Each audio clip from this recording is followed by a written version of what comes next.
શ્રી સદ્ગુરુદેવની સ્તુતિ.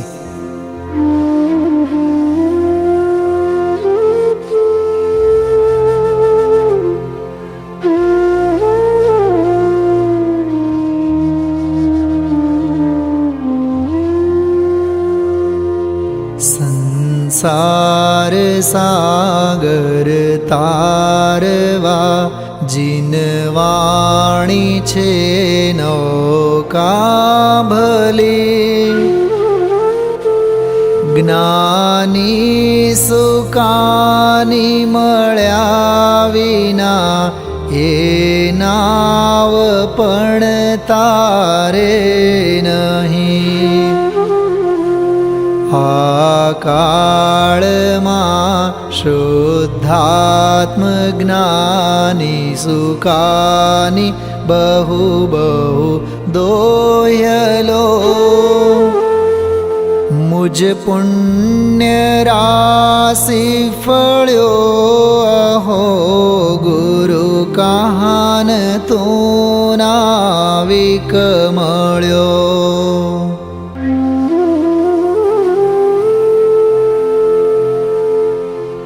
અહો ભક્ત ચિદાત્માના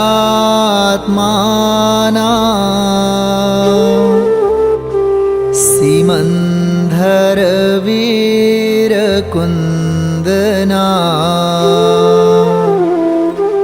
બાહ્યાંતર વિભવો તારા, તારે નાવ મુમોક્ષુના.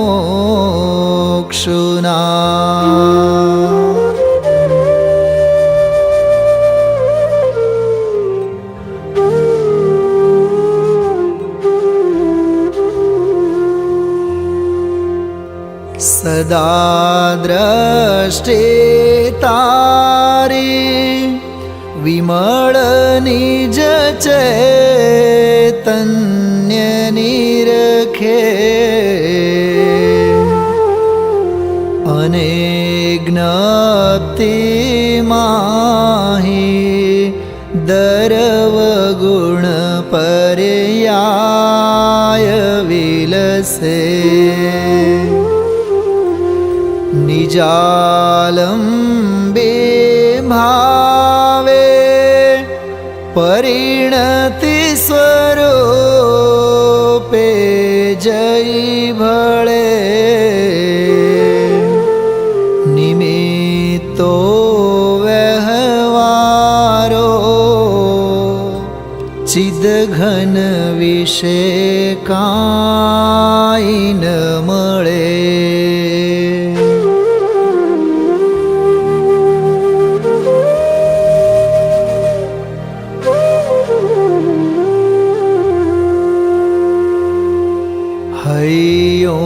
સત સત જ્ઞાન જ્ઞાન ધબકે, ને વજ્રવાણી છૂટે. જે વજ્રે સુમોક્ષુ સત્વ ઝળકે, પર દ્રવ્યના તો તૂટે. રાગ દ્વેષ રુચેન જંપન વળે, ભાવેન્દ્રિય માંસમાં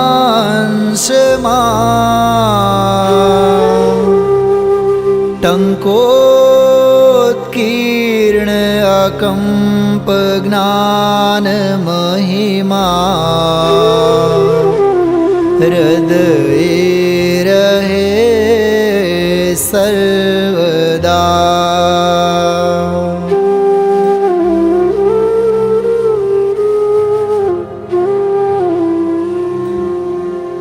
નિત્ય સુધા ઝરણ ચંદ્ર તને નમો, કરુણા કારણ સમુદ્ર તને નમો. હે જ્ઞાન પોષક સુમેઘ તને નમો. આ દાસના જીવન શિલ્પી તને નમો.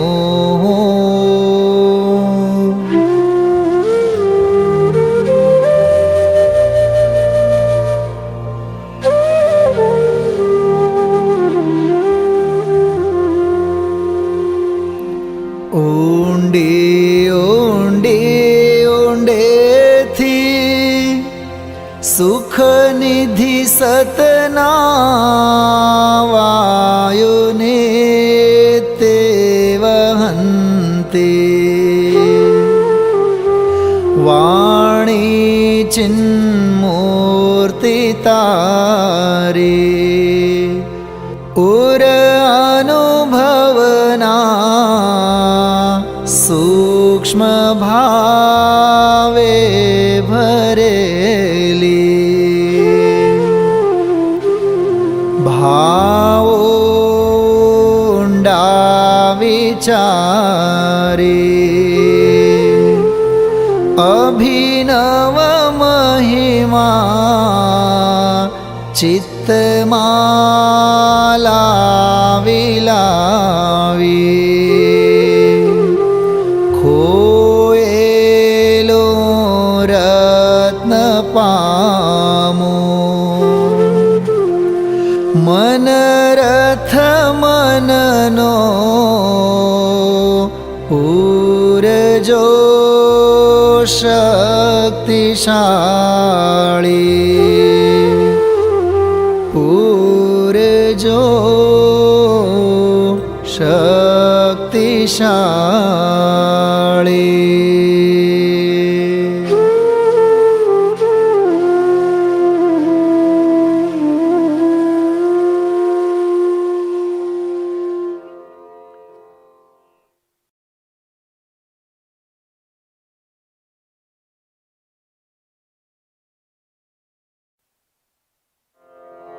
શ્રી સમયસારજી સ્તુતિ.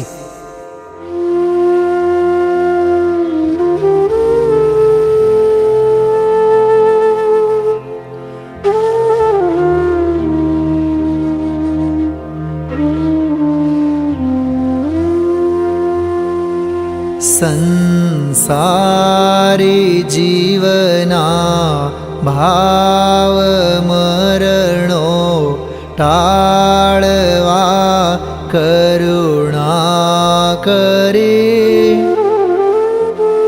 સરિતા વહાવી સુધાતણી પ્રભુ વીર તે સંજીવની.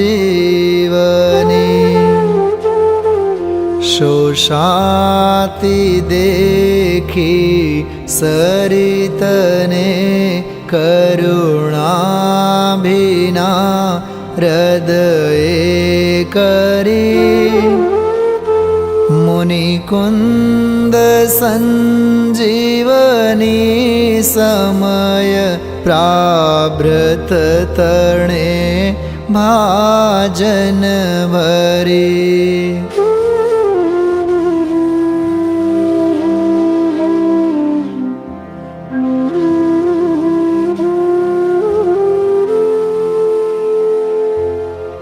કુંદ કુંદ રચો શાસ્ત્ર સાથિયામ્રતે પુર્યા. ગ્રંથાધિરાજ તારામાં ભાવો બ્રહ્માંડના ભર્યા.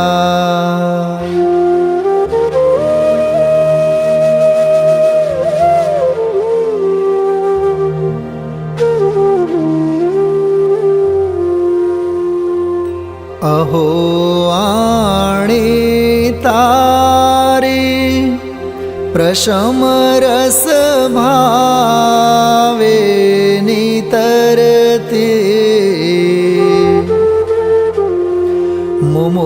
मुमुक्षुने पाते अमृत रस अंजले भरे भरे अनादेने मूर्छा विषतणे त्वराथे उतरते विभावेथि थंभे स्वरूप भणी दौड़े परिणते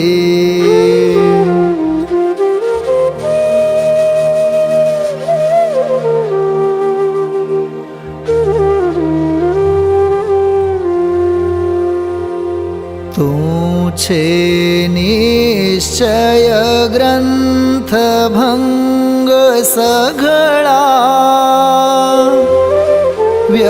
व्यवहारना भेदवा तू प्रज्ञा छिणी ज्ञानने उदयनी संधेस छेदवा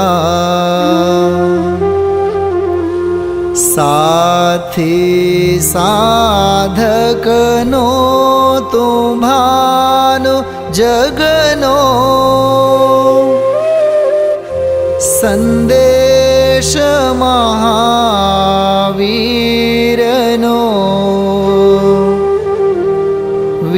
विसामो भव क्लांत नारदयनो तू पंथ मुक्ते तरणो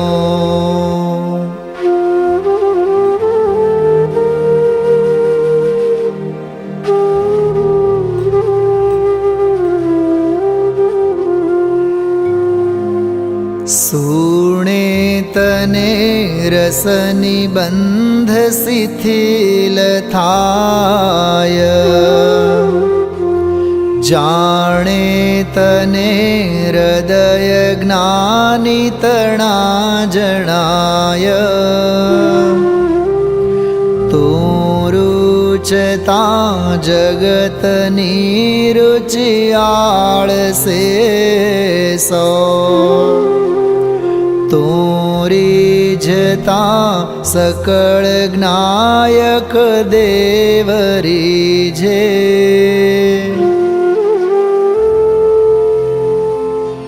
बनाओ पत्र कुंदनना रत्नो नाक्षरो लखी तथापि कुंद सूत्रो ना अंकाए मूल्यना कदे तथापि कहानवाणीना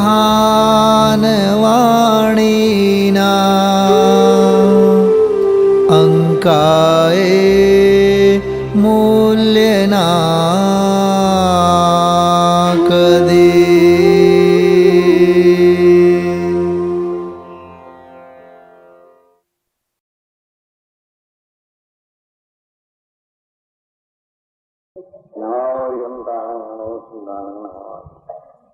नमो मज्जायां नमो लोहितोषावर्तिसावनं चतारी मंगलं अजंता मंगलं सीता मंगलं श्रावण मंगलं केवलिकनं गौडमंगलं चतारी लोकतमा पर्यंता लोकतमा सिद्धा लोकतमा श्रावण लोकतमा केवलिकनं गौडमंगलं चतारी शरणं बहुजामि जयन्ति शरणं बहुजामि सिद्धे शरणं बहुजामि श्रावण शरणं बहुजामि केवलिकनं गौडमंगलं चार शरण मंगल भूतम गीता सागर तीर्थ करे सकल कर्म नमामि अंत मोक्षतनास्मृजनम ભાવથી મુક્તિ જાય સંસારમાં ચાર અવાર શરણની કરનારી કર્મચાર આદરે અક્ષય પરનો સંપન્ન હોય અંગૂઠે મૃત વસે લગડી તણા ભંડાર વ્યાસે ગુરુ ગૌતમને સમરીએ ચલાય.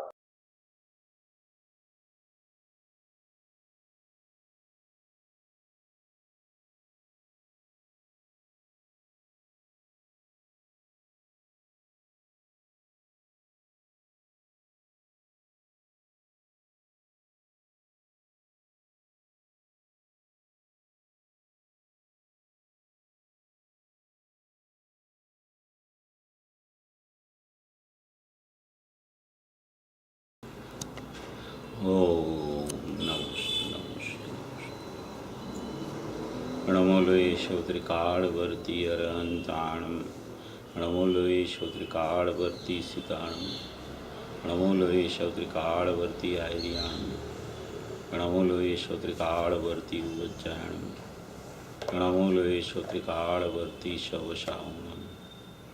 ओंकार बिंदु संयुक्तं नित्यं ध्यायन्ति योगिनः कामदं मोक्षदं चैव ओंकाराय नमो नमः. मंगलम भगवान वीरो मंगलम गौतमो गणी मंगलम कुंदकुंदार्यो जैन धर्मोस्तु मंगलम. सर्वमंगल मांगल्यम सर्वकल्याणकारकम प्रदानं सर्वधर्माणां जैनं जयतु शासनम. नमः समय साराय स्वानुभूत्या चकाशते चित स्वभावाय भावाय सर्वभावांतरच्छिदे. एगो में शाश्वतो अप्पा ज्ञान दर्शन लखणो शेषा में बाहिरा भावा सवे संयोग लखणा. मारो सुशाश्वत एक दर्शन ज्ञान लक्षण जीव છે. બાકી બધા સંયોગ લક્ષણ ભાવ મુજથી બાહ્ય છે. હું એક શુદ્ધ સદારૂપી જ્ઞાન દર્શનમય કરે કંઈ અન્ય તે મારું જરી પરમાણુ માત્ર નથી અરે. તે જાણતો અનંતને ગુણદ્રવ્યને પર્યાયપણે તે જીવ જાણે આત્મને તસુ મોહ પામે લય કરે. નથી અપ્રમત કે પ્રમત નથી જે એક નાયક ભાવ છે. એ રીત શુદ્ધ કથા એને જે જ્ઞાત તે તો તે જ છે. જેમ નેત્ર તેમજ જ્ઞાન નથી કારક નથી વેદ કરે. જાણે જ કર્મોદય નિર્જરા બંધ તેમજ મોક્ષને. ધ્રુવ વચલને અનુપમ ગતિ પામેલ સર્વે સિદ્ધને વંદી કહું શ્રુત કેવડી કથિતા સમય પ્રાવૃત.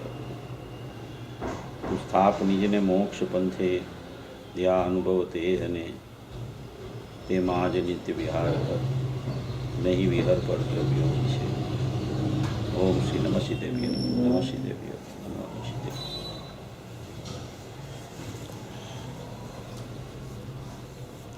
આપણો સ્વાધ્યાય પ્રવચન સારની ગાથા 192 ઉપર ઘણા ટાઈમથી ચાલે છે. 3 રવિવારના વિરામ પછી આજે આપણી એ ગાથા એની પૂર્ણાહુતિ એમાં લખેલા ભાવાર્થથી આપણે આજે એ ગાથા પૂરેપૂરી ભાવાર્થમાં પૂરો વિષય આખી ગાથાનો આવી જાય છે. એટલે એ ભાવાર્થ લઈ અને એ ગાથા આપણે આજે 192 ગાથા આપણે પૂરી કરશું પ્રવચન સારની. 192 ગાથા પછી પણ પ્રવચન સારમાં ઘણી પ્રયોજનભૂત ગાથાઓ અને 47 નહીંનું પ્રકરણ પણ સુંદર રીતે આવેલું છે. એટલે 192 ગાથા પછી 200 ગાથા સુધી જ્ઞેય તત્વ પ્રજ્ઞાપન અધિકાર છે અને ત્યાર પછી ચરણાનુયોગ ચુલિકાનો અધિકાર પ્રવચન સારમાં 201થી 275 સુધી આવે છે. એમાં પણ ઘણી ગાથાઓ પ્રયોજનભૂત છે. 200મી ગાથા છે, 242મી ગાથા છે, 271થી 275 ગાથા છે જેને પંચરત્ન કીધેલું છે. એવી ઘણી ગાથાઓ પ્રવચન સારમાં પ્રયોજનભૂત રૂપે આવેલી છે. પણ આપણે પૂજ્ય ગુરુદેવ શ્રીના માધ્યમથી એ બધા પ્રવચનો સાંભળેલા છે. એટલે આ એક ગાથાની પૂર્ણાહુતિ કરી અને ત્યાર પછી પ્રવચન સાર આપણે પૂરું કરશું. ત્યાર પછી વિચાર એમ છે કે આપણે સમયસાર જે મંદિરમાં પૂજ્ય ગુરુદેવ શ્રીની ટેપમાં ચાલુ થયું છે તો દર રવિવારે આપણે સમયસારમાં સોમથી રવિવાર સુધી જેટલો ભાવ ગુરુદેવે કાઢ્યો હોય પ્રવચનમાં, ગાથાઓ જે ચાલી હોય એના ઉપર દર રવિવારે સમરી લેશું. અને એમ આખું સમયસાર સમરીથી આખું લેવાનો વિચાર છે. જેમ ગુરુદેવનું ટેપ પ્રવચન આપણે સાંભળીએ છીએ, તો અત્યારે આપણે ચોથી ગાથા આજે ચાલુ થઈ. આપણે આવતા રવિવારથી પહેલાં કળશથી જેટલી ગાથાઓ ચાલી હશે ત્યાં સુધીની એક સમરી લેશું કે જેમાં મૂળ પોઈન્ટ ગાથાઓના આવી જાય. એટલે એવી રીતે જ્યારે સમયસાર જ્યાં સુધી પૂરું થાય ત્યાં સુધી સમયસાર જ આપણે ચાલશે. અને એમાં ટોટલી ગુરુદેવે જેના ઉપર બહુ ભાર મૂક્યો હોય, જે વિષય ઉપર, જે વિષયને બહુ અગ્રતાથી પ્રસિદ્ધ કર્યો હોય એવો વિષયનું વધારે આપણે અહીંયા ઘોલન કરી અને એ સમયસાર આપણે એવી રીતે લેવાનો વિચાર છે. જેમ કે આજે પ્રવચન ચાલ્યું, ચોથી ગાથાનું પ્રવચન એટલું બધું અદ્ભુત ચાલ્યું, એટલું બધું અપૂર્વ છે ચોથી ગાથા, કે અનાદિથી જીવ છે એ અનાદિનો જીવ, અનાદિનો અપ્રતિબુદ્ધ જીવ અનંત કાળથી, એટલે કે અનાદિકાળથી ફરતો કેટલા પરાવર્તન કરી અને અત્યારે અહીંયા પહોંચ્યો છે. 5 પ્રકારના પરાવર્તન છે: દ્રવ્ય પરાવર્તન, ક્ષેત્ર પરાવર્તન, કાળ પરાવર્તન, પછી ભવ પરાવર્તન ને પછી ભાવ પરાવર્તન. આ 5 પરાવર્તન એમાં જીવ કેવી રીતે ભમી રહ્યો છે અનાદિથી, એવો અનાદિથી પીસાઈને ફરી રહ્યો છે. ગુરુદેવ તો એટલો ખુલાસો કરે છે એમાં કે દ્રવ્યલિંગી મુનિ થયો, દ્રવ્યલિંગી મુનિ થયા પછી પણ દ્રવ્યલિંગી મુનિ કોને કહેવાય કે એની એવી ચર્યા હોય, એનું એવું બાહ્યની એની ક્રિયાઓ ચાલતી હોય કે કોઈ જીવ એ જોવે તો એને એમ થઈ જાય કે આને હું સાક્ષાત દંડવત પ્રણામ કરું. એવી અજ્ઞાની દ્રવ્યલિંગીની ક્રિયા ચાલતી હોય કે ચામડા ઉતરડીને ખાર છાંટે, અહીંયા આમ છરી કોઈ મારે અને લોહી નીકળે અને એમાં મીઠું ભરી દે તો એની આંખનો કણિયો છે એમાં આંસુનું ટપકું ન આવે. એટલી બધી એની ક્રિયા દ્રવ્યલિંગી મુનિની જોરદારપૂર્વક ચાલતી હોય. બાહ્યમાં સંયમની પ્રવૃત્તિ હોય, બાહ્ય સંયમ, આંતરિક સંયમ નહીં, બાહ્ય સંયમની પ્રવૃત્તિ હોય. કોઈ પણ પ્રકારના ઉપસર્ગ આવે તો જરાય ઢીલો પોચો ન થાય. છતાં એ દ્રવ્યલિંગી મુનિ ભાવલિંગ વગરનું દ્રવ્યલિંગ છે એ કાંઈ કામનું નથી. એવું દ્રવ્યલિંગ અનંતવાર આ જીવે ધારણ કરેલું છે. આપણા બધા જીવે અનંતવાર ધારણ કરેલું છે, એકવાર નહીં, અનંતવાર. એવું દ્રવ્યલિંગ ધારણ કર્યા પછી પણ અનંતવાર દ્રવ્ય ક્ષેત્ર કાળ ભવને ભાવ પરાવર્તન થઈ શકે છે. એવી સ્થિતિમાંથી જીવ અનાદિકાળથી પસાર થતો પંચ પરાવર્તન કરતો આ મનુષ્ય ગતિમાં અહીંયા પહોંચી ગયો. અને એને એની કેવી યોગ્યતા ને કેવી પાત્રતા છે જીવની. આટલું બધું કર્યા પછી પણ કાંઈ થયું નહીં, આત્મા હાથમાં ન આવ્યો. ઘણું પરિણમન શુભ ભાવ અર્થે એનું ચાલ્યું. શુભ ભાવની એવી પ્રવૃત્તિ હોય છે કે મનુષ્યના અનંત ભવ કરે, એનાથી અસંખ્ય ગુણા નારકીના ભવ અનંત કરે. અસંખ્ય ગુણા, એના કરતા અસંખ્ય ગુણા ભવ સ્વર્ગના કરે, અને એના કરતા અસંખ્ય ગુણા ભવ તિર્યંશના કરે.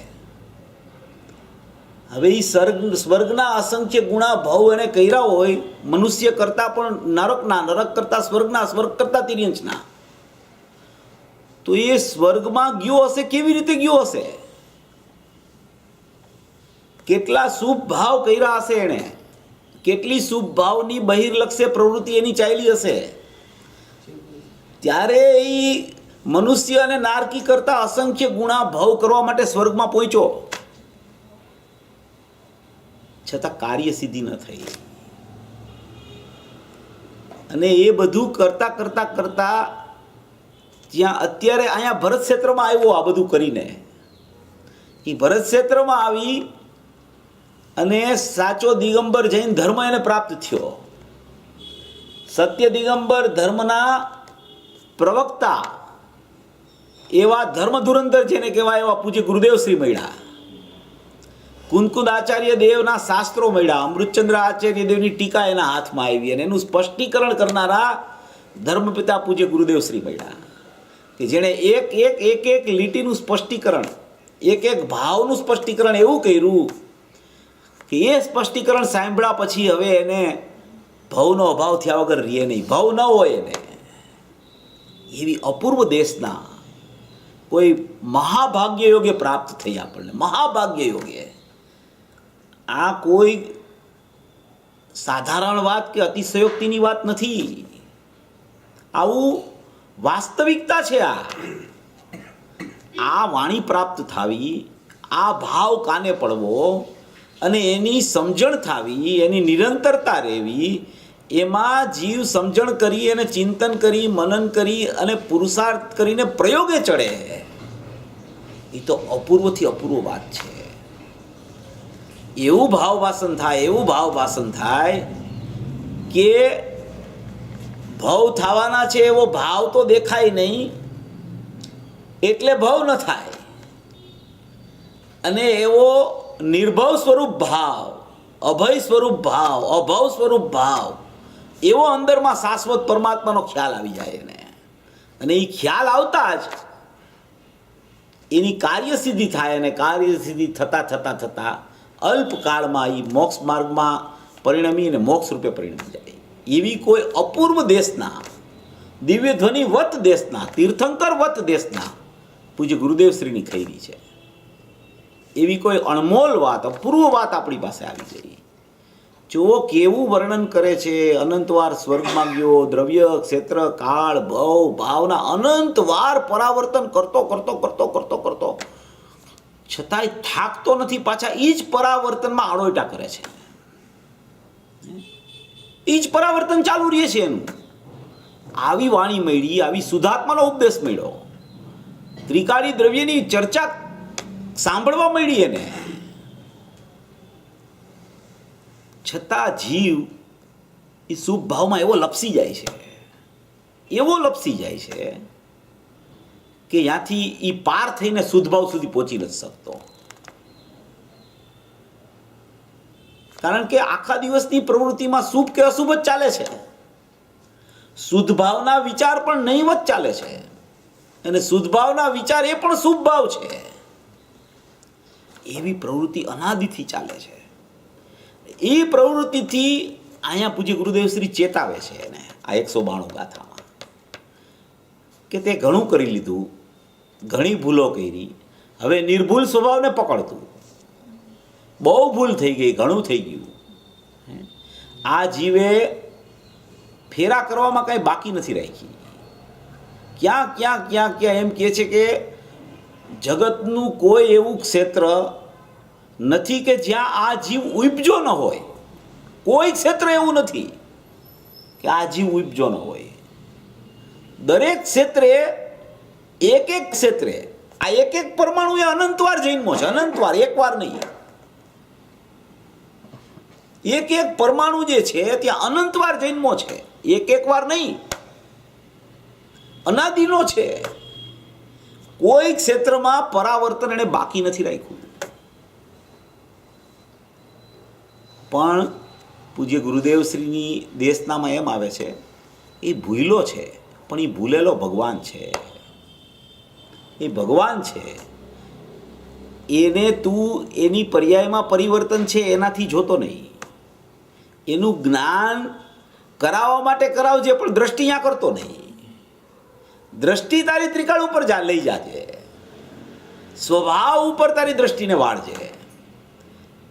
આવું આવું આવું થઈ ગયું છતાં એનો સ્વભાવમાં કાંઈ બગાડ નથી થયો. કેટલી આશ્ચર્યની વાત છે, કેટલી અપૂર્વ વાત છે. એમાં કાંઈ બગડ્યું નથી. એવું ને એવું છે. એમાં કાંઈ બગાડ જ નથી થયો એટલે એમાં સુધાર નથી કરવાનો. અને પર્યાયમાં સુધારો કરવા માટે પર્યાયને ફેરવવાના પુરુષાર્થથી પર્યાયમાં સુધારો થતો નથી. એક જ વાત છે, એક જ ચૈતન્ય તત્વ છે, એક અભૂતપૂર્વ તત્વ છે, અખંડ તત્વ છે, શાશ્વત તત્વ છે, પરમ પરિણામિક ભાવ લક્ષણવાળું તત્વ છે, એકરૂપ તત્વ છે, અનાદિ અનંત તત્વ છે, અવિનશ્વર તત્વ છે કે જેમાં કાંઈ બનાવ જ બનતો નથી. એવું જે અભૂતપૂર્વ તત્વ છે કે જેને આ 192 ગાથામાં એવું મલાવ્યું છે આચાર્ય ભગવાને, અને ગુરુદેવે એવું સ્પષ્ટીકરણ કર્યું છે કે તારું તત્વ તો જ્ઞાનાત્મક છે ભાઈ. જ્ઞાન તારો સ્વભાવ છે, જ્ઞાનથી ભરેલો તારો અંદરનો ચૈતન્ય લોક છે, જ્ઞાન નિધિ તારામાં ભરેલી છે. પેલો હમણાં ચિત્ર પ્રદર્શનમાં ચિત્ર મૂક્યું હતું ને, મૃગલાની નાભીમાં કસ્તુરી છે, એવી કસ્તુરી અહીં પડી છે. કસ્તુરી છે, કસ્તુરીની સુગંધ આવે છે, પણ કસ્તુરી ક્યાં છે એ ખબર નથી એટલે ભયમાં કરે છે. ચારે તરફ દોટ મૂકે છે, દોટ મૂકે છે, અને આખરે એ મૃતપ્રાય થઈ જાય છે. એવી આ ચૈતન્ય વસ્તુ, ત્રિકાળ વસ્તુ, અનાદિ અનંત વસ્તુ, અખંડ વસ્તુ એ જ્ઞાનાત્મક રહી ગઈ છે. બોલો, જ્ઞાન સિવાય અંદરમાં કાંઈ છે નહીં. પછી જ્ઞાન સિવાયના કેટલાય વિશેષણોથી એને નવાજવામાં આવે, પણ મુખ્ય અસાધારણ ગુણ એનો જ્ઞાન ગુણ છે. જાણવું જાણવું જાણવું જાણવું જાણવું જાણવું એવો સ્વભાવ એનો બચી ગયો છે. એમાં કાંઈ થયું નથી અનાદિથી. એવી ને એવી ચૈતન્ય વસ્તુ, અખંડ વસ્તુ, અનાદિ અનંત વસ્તુ, એકરૂપ વસ્તુ ભરેલી પડેલી છે. એવો જ્ઞાનાત્મક દર્શનભૂત, નિર્વિકલ્પ દર્શનભૂત આખો પદાર્થ. જ્ઞાનાત્મક એટલે જાણવારૂપ પદાર્થ, દર્શનભૂત એટલે નિર્વિકલ્પ દર્શનભૂત.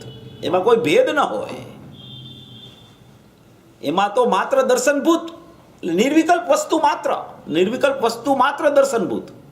અને જ્ઞાનાત્મક એટલે જાણવું જાણવું જાણવું જાણવું જાણવું એવો અનાદિ અનંત સ્વભાવ, એવી અખંડતા અંદરમાં, એવો જ્ઞાનાત્મક દર્શનભૂત ચૈતન્યમય અતિન્દ્રિય મહાપદાર્થ છે.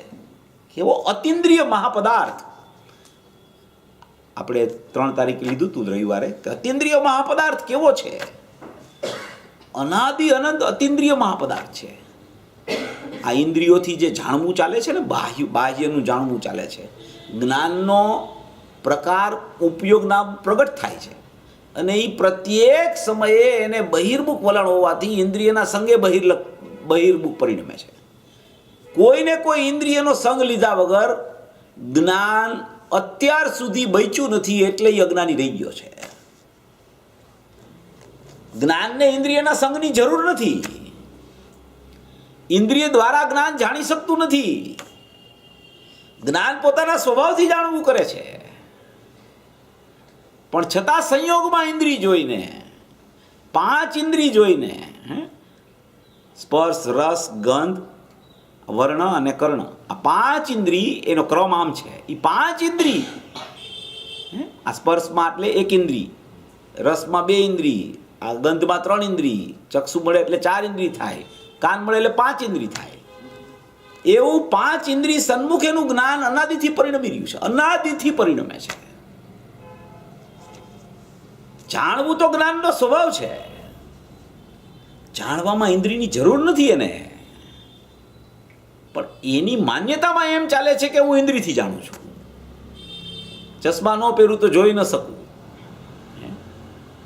કાન ખરાબ થઈ ગયો હોય, મશીન ભરાવે તો સંભળાય, બાકી ન સંભળાય. છે ને આવું. જીભ કપાઈ જાય તો સ્વાદ ન આવે, આંગળાનું વેઢું કપાઈ જાય તો અહીંથી પછી સ્પર્શ ન થઈ શકે. એવી માન્યતાઓ છે ને. હવે એ બધું નથી થઈ શકતું, થઈ શકે છે, એ બધું જ્ઞાન ક્યાં થાય છે? એનો જાણનારો કોણ છે? એનું જાણનાર કોઈ ચૈતન્ય તત્વ છે, કોઈ અનાદિ અનંત તત્વ છે, કોઈ એકરૂપ જ્ઞાન છે, કોઈ એવો એક સ્વભાવ એની પાસે બચી ગયો છે. બહિર્લક્ષ કરે તો જ ખ્યાલ આવે એવું બિલકુલ નથી. ઇન્દ્રિયનો સહારો લે એટલે જ્ઞાન જાણે એવું બિલકુલ નથી. ઇન્દ્રિયના સહારાથી જ્ઞાન કોઈ દિવસ જાણતું જ નથી. જ્ઞાનને પોતાને પોતાનો સહારો છે, પોતાને પોતાનો આશ્રય છે, એને કોઈની જરૂર નથી. છતાં એની ભ્રમણા એમ જ ચાલે છે કે ઇન્દ્રિયની સન્મુખ જ્ઞાન થાય તો જ જાણે, એના વગર જાણી ન શકે. અને દેખીતી રીતે જોવામાં પણ એવું આવે છે, જોવામાં પણ એવું આવે એટલે પછી એને ભ્રમણા ડબલ થાય. એવું આવે ને, નંબરવાળા ચશ્મા હોય, હે, હવે આ ચશ્મા આમ કાઢી નાખો તો વાંચી ન શકાય, તો અક્ષર ન દેખાય. તો કે એવું તો જોવામાં આવે છે ને તમે એમ કહો છો કે ઇન્દ્રિય દ્વારા જાણતું નથી જ્ઞાન, એ કેવી રીતે માની લેવું? ગુરુદેવ એના માટે એટલો બધો અપૂર્વ સિદ્ધાંત આપ્યો કે જીવને એમ થાય કે ખરેખર આવું હશે એમ થવા માંડે એને, અને એમ જ થાય છે. એટલે જ છે ને એની માન્યતા છૂટતી નથી. ગુરુદેવે એમ સ્પષ્ટ કર્યું કે જે સમયે જ્ઞાનમાં જે પ્રકાર જાણવાનો ભજવાનો હોય એ સમયે ત્યાં આનું નિમિત્તપણું ન હોય તો તને એમ થાય કે આ નથી માટે આવું જાણવું નથી. તત સમયની યોગ્યતા છે એવી. તો ગુરુદેવ ઉપર એવો આક્ષેપ આવ્યો ને કે તમે હવે આ નિશ્ચય વ્યવહાર ઉપાદાન નિમિત્ત ક્રમબદ્ધ તો અમે સાંભળ્યું હતું, પણ હવે આ પછી કાંઈક પૂછીએ એટલે તમે એમ કહો છો યોગ્યતા છે, તમે એમ કહો છો. તો ગુરુદેવે કહે પણ સ્વરૂપ એવું છે ભાઈ, તું સ્વરૂપ નહીં સમજ તો તારી ભ્રમણા નહીં છૂટે. કોઈ જીવે અત્યાર સુધી ઇન્દ્રિય દ્વારા જાણ્યું જ નથી ક્યારેય, કારણ કે અતિન્દ્રિય મહાપદાર્થ છે, અનિન્દ્રિય મહાપદાર્થ છે, ઇન્દ્રિય વગરનો પદાર્થ છે. જ્ઞાન દર્શનમય જ્ઞાનાત્મક દર્શનભૂત અતિન્દ્રિય મહાપદાર્થ સ્વયં સત અહેતુક ચૈતન્યમય પદાર્થ, અચળ પદાર્થ, નિરાવલંબી પદાર્થ, એવો અનાદિ અનંત અખંડ ચૈતન્ય તત્વ રહી ગયું છે. અને એ ચૈતન્ય તત્વમાંથી જે જ્ઞાન ઉત્પન્ન થાય છે એ જ્ઞાનમાં પણ સ્વતઃ સ્વયં સિદ્ધ સત અહેતુક જાણવું છે, પોતામાં પોતાથી. કોઈના સહારા લઈને એ જ્ઞાન ઉત્પાદરૂપ જ્ઞાન પણ જાણતું નથી. એનો પોતાનો સત સ્વભાવ છે, એનાથી જાણે છે. આમાં ઇન્દ્રિય જ્ઞાનનો વિષય છે આ ત્રીજા બોલમાં. જ્ઞાનાત્મક દર્શનભૂત અતિન્દ્રિય મહાપદાર્થ. હમણાં બીજી ગાથા ચાલી ને, આપણે બીજી ગાથા ચાલી, સમયસારની બીજી ગાથા બહુ અલૌકિક ને અદ્ભુત છે. ખરેખર સમયસારની શરૂઆત બીજી ગાથાથી થાય છે, અને એ બીજી ગાથામાં 7 બોલથી આખા આત્માની સિદ્ધિ કરી છે. એમાં એક બોલ એવો આવે છે કે જ્ઞાન અનેકાકાર હોવા છતાં એક છે. શું બોલાવે? જ્ઞાન અનેકાકાર હોવા છતાં એક છે. હમણાં આપણે ચાલી ગયું, બધાએ સાંભળ્યું હોય. પછી એમાં સ્પષ્ટીકરણ એવું આવ્યું કે સ્વપર પદાર્થને જ્ઞાન પોતે પોતામાં રહીને જ્ઞાનમાં જ્ઞાનને જાણતા સ્વપર પદાર્થોનું જ્ઞાન એને થઈ જાય છે. આવી એક વાત એમાં પૂજ્ય ગુરુદેવ શ્રી દ્વારા આવી. એ જ્ઞાન અનેકાકાર હોવા છતાં એક છે. અનેક જ્ઞેયોનું જ્ઞાન થવા છતાં જ્ઞાનનો સ્વભાવ છોડતું નથી, જાણવારૂપ રહી જાય છે. આ એક વાત છે. અનેકાકાર પદાર્થો જ્ઞેયો અનેક હોવા છતાં એનું અહીંયા જ્ઞાનમાં જ્ઞાન થાય, છતાં જ્ઞાનપણું છોડતું નથી, જ્ઞાન એકાકારપણું છોડતું નથી, જ્ઞાન અનેકાકાર થતું નથી. અને એકાકાર રહેતું જ્ઞાન પોતાના જ્ઞાનને જાણતા અનેકાકારનું જ્ઞાન પણ એને થઈ જાય છે. એક આવો બોલ આવ્યો બીજી ગાથામાં. આ એક વાત. 31મી ગાથામાં જે ચર્ચા આવે છે, 31મી ગાથા સમયસારની જીવ અધિકારની 31મી ગાથા આખી ઇન્દ્રિય જ્ઞાનની ગાથા છે. દ્રવ્ય ઇન્દ્રિય, ભાવ ઇન્દ્રિય ને ભાવ ઇન્દ્રિયના વિષયો. એ દ્રવ્ય ઇન્દ્રિય એટલે આ, ભાવ ઇન્દ્રિય એટલે ખંડ જ્ઞાન, અને એ ભાવ ઇન્દ્રિયના વિષયો એટલે પર પદાર્થ જ્ઞેયો. એવી દ્રવ્ય ઇન્દ્રિય, ભાવ ઇન્દ્રિય ને ભાવ ઇન્દ્રિયથી જુદો અતિન્દ્રિય જ્ઞાનમય આખો ત્રિકાળી દ્રવ્ય આત્મા છે. એમાં એવી વાત આવે એમાં એમ કહે કે જે જ્ઞાન અનેક જ્ઞેયોનું જ્ઞાન કરે, અનેક જ્ઞેયોનું જ્ઞાન કરે, જે જ્ઞાન એ જ્ઞાન ખંડ ખંડ જ્ઞાન છે, એ ભાવિન્દ્રી છે એમ કહે. એમાં જો આપણે મેળવી છીએ બીજી ગાથા સાથે, બેયમાં ફરક શું છે? બે એક વાત લાગે, વિચારવાનો વિષય છે બહુ અગત્યનો. હમણાં જ બીજી ગાથામાં આ વિષય ચાલ્યો છે, એમાં ગુરુદેવ કહી ગયા છે કે અનેકાકાર જ્ઞાન, અનેક જ્ઞેયોને જાણતું જ્ઞાન, અનેકાકાર જ્ઞાન, એવો એનો સ્વભાવ અનેકાકાર હોવા છતાં એ જ્ઞાન એકરૂપપણું છોડતું નથી. ત્યાં એમ ન કીધું કે એ ખંડ ખંડ થઈ ગયું છે, ત્યાં એમ ન કીધું કે એ ભાવિન્દ્રી થઈ ગઈ છે, ત્યાં એમ ન કીધું કે એ બહિર્લક્ષી જ્ઞાન છે, ત્યાં એવો કોઈ વિષય ન ચાલ્યો. ત્યાં તો જ્ઞાનમાં જાણવું છે એ જ વાત લીધી ગુરુદેવે. તો 31મી ગાથામાં આ જ વિષય ચાલે ત્યારે એમ કે એ અનેકાકાર જ્ઞેયોનું જ્ઞાન છે, એ ખંડ ખંડ જ્ઞાન છે, એ ભાવિન્દ્રી રૂપ પરિણમતું જ્ઞાન છે, એ જ્ઞાન નથી, એ ઇન્દ્રિય જ્ઞાન છે એમ કહે. અને અહીંયા એમ કે એ જ્ઞાન છે, અનેકાકાર હોવા છતાં એક છે. બે વાત બે જગ્યાએ યથાર્થ છે.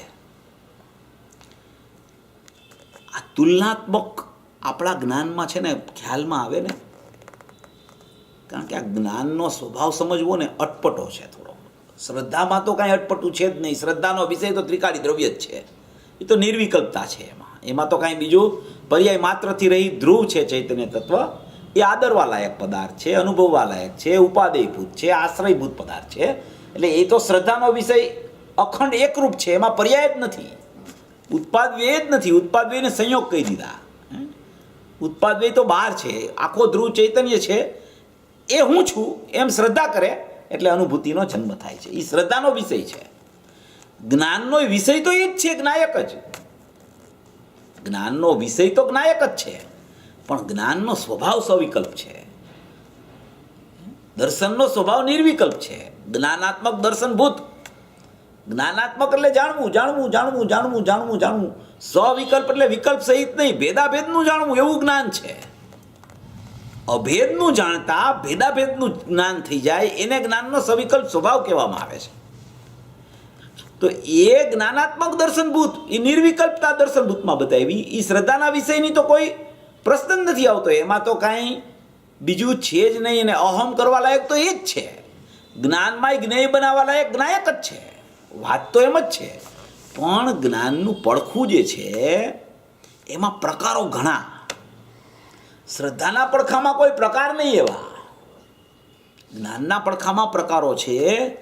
એ જો આપણા જ્ઞાનમાં એકદમ વ્યવસ્થિત ગોઠવાય નહીં તો આપણે કાં તો અતિન્દ્રિય જ્ઞાનને ઇન્દ્રિય જ્ઞાન માની લઈએ અને કાં ઇન્દ્રિય જ્ઞાનને અતિન્દ્રિય જ્ઞાન માની લઈએ. આ મોટો આમાં છે ને આતરો પડી જાય છે. એ વિષય આ બીજી ગાથાને 31મી ગાથાને જે સંમિલિત કરીને જે સમજે એને એ આતરો નીકળી જાય છે. ઇન્દ્રિય જ્ઞાન ને અતિન્દ્રિય જ્ઞાન, એને જ્ઞાન માત્ર દેખાય છે. એવી અપૂર્વ વાત આમાં આ અતિન્દ્રિય મહાપદાર્થમાં ભરેલી છે. તો કે એમાં એમ એ 31મી ગાથામાં ખંડ ખંડ કહી દીધું ને અહીંયા જ્ઞાનને અનેકાકાર હોવા છતાં એક કીધું. એમાં કહેવા શું માગે છે, એનો અર્થ શું, એનો ભાવ શું, એ કેવી રીતે સમજવું આપણે? વાત તો એક જ છે, જ્ઞાન એક છે. બે જ્ઞાન તો કાંઈ છે નહીં કે ભાઈ ઇન્દ્રિય જ્ઞાન બીજું છે ને જ્ઞાન અતિન્દ્રિય જ્ઞાન બીજું છે. એમ બે જ્ઞાન નથી. તો અનુભવ થયા પછી બે ભેદ પડે, જુદો વિષય. જ્ઞાન તો એક જ છે, સ્વપર પ્રકાશક એક જ્ઞાન છે. એમાંથી ભેદરૂપ બે પડખા થાય છે. જ્ઞાન તો એક છે, સ્વપર પ્રકાશક. જ્ઞાનનો પ્રકાર એક જ છે, બે જ્ઞાન નથી. એક જ્ઞાનના બે ભાવ થઈ જાય છે, એ જુદો વિષય. જ્ઞાન એક જ છે, જ્ઞાનમાં બે ભાવ નથી. પણ એ એક જ્ઞાન છે. એ એક જ્ઞાન સમ્યક જ્ઞાન પછી જ્યારે એનો સવિકલ્પપણું આવે ત્યારે એમાં અતિન્દ્રિય જ્ઞાનનું પરિણમન જુદું હોય ને ઇન્દ્રિય જ્ઞાનનું પરિણમન જુદું હોય. સમ્યક જ્ઞાનના કાળે, નિર્વિકલ્પ દશાના કાળે તો જ્ઞાન માત્ર છે. એમાં કાંઈ ઇન્દ્રિય જ્ઞાન કે અતિન્દ્રિય જ્ઞાન એવો ભેદ નથી. છે એને કહેવાય અતિન્દ્રિય જ્ઞાન નિર્વિકલ્પ દશાના કારણે, પણ એવું કોઈ ભેદરૂપ પરિણામ એમાં નથી. તો એ જ્ઞાનને આપણે આ બે વાતને સમજવી કેવી રીતે, એ બહુ ઇમ્પોર્ટન્ટ ચર્ચા છે. ઘણા પ્રશ્નો છે આમાં, બહુ વિચાર આવે કે આ કેવી રીતે આમ, કે આને કેવી રીતે આમ ગોઠવવી આપણે આ વાતને. જે વસ્તુ જ્ઞાન સ્વભાવ છે, એક જ્ઞાન પ્રગટ છે એ સ્વભાવ છે, એમાં તો કાંઈ કોઈને પ્રશ્ન નથી, તો સ્વભાવ છે. જાણવું જાણવું જાણવું, આત્મા જ્ઞાયક છે, એનું જ્ઞાન પ્રગટ થાય છે. અહીંયા જે વિષય ચાલે છે ને કે જ્ઞાનાત્મક દર્શનભૂત અતિન્દ્રિય મહાપદાર્થ, આ અતિન્દ્રિય મહાપદાર્થની ચર્ચા ચાલે છે. અતિન્દ્રિય મહાપદાર્થમાં અહીંયા લખ્યું છે કે इस इंद्रियों के बिना ही सबको जानने वाला महापदार्थ, इंद्रियों के बिना ही सबको जानने वाला महापदार्थ अतिन्द्रिय है. तो इंद्रिय वगैरह ही जाने છે, इंद्रिय वगैरह इंद्रियના વિષયને જાણી લે છે, इंद्रिय वगैरह इंद्रियोને જાણી લે છે, એવો અતિન્દ્રિય મહાપદાર્થ જ્ઞાનમય પદાર્થ છે. એ કેવો છે એમ આમાં કહેવા માગે છે. તો એમાં કહે છે કે उसकी इंद्रिय बिना का जानने देखने का त्रिकाल स्वभाव है. ये इंद्रिय तो जड़ है, उसमें क्या मिट्टी है, उसको उससे जानने में आता है, वह तो पर वस्तु जानने में आती है. भगवान तो इंद्रिय बिना की चीज है, इंद्रियों के बिना ही सबको जानने वाला महापदार्थ है. એટલે એને ઇન્દ્રિયની જરૂર નથી. એ મહાપદાર્થ છે, અતિન્દ્રિય મહાપદાર્થ છે, અને અતિન્દ્રિય મહાપદાર્થમાંથી પ્રગટ થતું જ્ઞાન પણ છે, એને પણ ઇન્દ્રિયની જરૂર નથી. તો હવે જ્ઞાન તો સ્વભાવ છે, પ્રગટ થતું જ્ઞાન સ્વભાવ છે. હવે એ જ્ઞાન પ્રગટ થયું, હવે પ્રગટ થતાવે તે જ્ઞાનમાં કોઈ એક વિચાર દશા ચાલે છે. વિચાર દશા આપણે ગયા એની પહેલાં લીધું હતું એક વખત. એ વિચાર દશા જે ચાલે છે, એ વિચાર દશા છે એ તો જ્ઞાનની વિચાર દશા છે. પણ એ વિચાર દશા ચાલતા ચાલતા ચાલતા એ વિચાર દશામાં જ્યાં સુધી અનેકાકાર સ્વરૂપના વિચાર ચાલે અથવા તો એકાકાર સ્વરૂપના વિચાર ચાલે, વિચાર ચાલે ત્યાં સુધી વિકલ્પ છે. શું છે? ત્યાં સુધી વિકલ્પ છે. અનેકાકારના વિચાર ચાલે અથવા એકાકારનો વિચાર ચાલે. વિચાર જ્યાં સુધી ચાલે ત્યાં સુધી એ જ્ઞાન વિકલ્પ રૂપ છે. કારણ કે કોઈ પણ ચાલતી દશા જ્ઞાનમાં હોય, વિચાર ચાલતા હોય, એટલે જ્ઞાન કંઈ નિર્વિચાર નથી બની જતું, સમજો. પણ ચાલતા વિચાર હોય એમાં વિષય કોઈ પણ એક લીધો હોય ને એ પ્રકારનો એને વિચાર અહીંયા જ્ઞાનમાં ચાલે, તો એ વિચાર દશાને વિકલ્પ કહેવામાં આવે છે. અને એ વિચાર દશા છૂટી જાય અને જાણવું પ્રગટ થઈ જાય એને જ્ઞાન કહેવામાં આવે છે. સમજો જરા, વિચાર દશા કોને કહેવાય અને જ્ઞાન કોને કહેવાય. કોઈ પણ પ્રગટ થતું જ્ઞાન છે, એ પ્રગટ થતા જ્ઞાનમાં કોઈ પણ પ્રકારનો વિચાર ચાલ્યા કરે કે ભાઈ આ અનેક જ્ઞેયો છે, આ જ્ઞેયો સંબંધીનું જ્ઞાન ચાલ્યું, આ ઇન્દ્રિય સંબંધીનું જ્ઞાન ચાલ્યું, આ પરપદાર્થ સંબંધીનું જ્ઞાન ચાલ્યું, આ શાસ્ત્ર સંબંધીનું મને જ્ઞાન થયું, 192 ગાથામાં આમ લખ્યું છે એવું જ્ઞાન થયું. તો એ જે જ્ઞાનનો પ્રકાર છે એમાં જે વિચાર ચાલ્યો છે તો જ્ઞાન ત્યાં છે, તો જાણવું, પણ એ જાણવામાં પ્લસ વિચાર ચાલુ થયો. સ્વભાવ તો જાણવું છે, પણ વિચાર જે ચાલુ થયો તો એ જે અનેક સ્વરૂપનો વિચાર ચાલુ થયો, શાસ્ત્ર સંબંધીનો, દેવ સંબંધીનો, ગુરુ સંબંધીનો, જ્ઞેય સંબંધીનો, કોઈ પણ વિચાર ચાલુ થયો એના જ્ઞાનમાં, તો એ જ્ઞાનમાં તો જાણવું છે, પણ જાણવું પ્લસ વિચાર દશા ચાલુ થઈ, તો એ વિચાર દશા જે ચાલુ થઈ એને વિકલ્પ કહેવામાં આવે છે, એને ઇન્દ્રિય જ્ઞાન કહેવામાં આવે છે, એને શ્રુત જ્ઞાનાત્મક વિકલ્પ કહેવામાં આવે છે. શ્રુત જ્ઞાનમાં વિચારો ચાલતા હોય છે, મતિ જ્ઞાન હોય છે ઇન્દ્રિયની સન્મુખ વાળું હોય છે, શ્રુત જ્ઞાન વિકલ્પાત્મક વિચાર દશા વાળું હોય છે, અને એક સમયમાં એક જ જ્ઞાન હોય છે. જ્યારે મતિ જ્ઞાન ઇન્દ્રિયોની સન્મુખ થઈને પ્રવર્તન કરતું હોય ત્યારે શ્રુત જ્ઞાનમાં વિકલ્પાત્મક વિચાર દશા લબ્ધપણે હોય છે, ચાલુપણે નથી હોતી. અને જ્યારે ઇન્દ્રિયના વિષયથી મતિ જ્ઞાન છૂટી જાય અને એ જ્ઞાનનો પ્રકાર જ્ઞાન જે સ્વભાવભૂત હતું એમાંથી કોઈ વિચાર દશા ચાલુ થઈ તો એ શ્રુત જ્ઞાન થઈ ગયું, તો મતિ જ્ઞાન લબ્ધ થઈ જાય છે. વિચાર દશામાં ઇન્દ્રિયનો સંગ જ્ઞાનમાં છૂટી જાય છે. તો એ જે વિચાર દશા ચાલે છે એ વિચાર દશા છે એ શ્રુત જ્ઞાનમાં ચાલે છે. અને એ શ્રુત જ્ઞાન છે એમાં વિચાર દશા જ્યાં સુધી ચાલે છે ત્યાં સુધી ત્યાં વિકલ્પ છે. આ બહુ સમજવા જેવી વાત છે. આ પ્રયોગ થાય છે ને જે અત્યારે આપણું જ્ઞાન કામ કરે છે, જ્ઞાનમાં જાણવું ચાલે છે, જ્ઞાનનો સ્વભાવ જાણવું છે. હવે જ્ઞાનનો સ્વભાવ જાણવું છે તો અત્યારે સાંભળવાનો ઉપયોગ કામ કરે છે.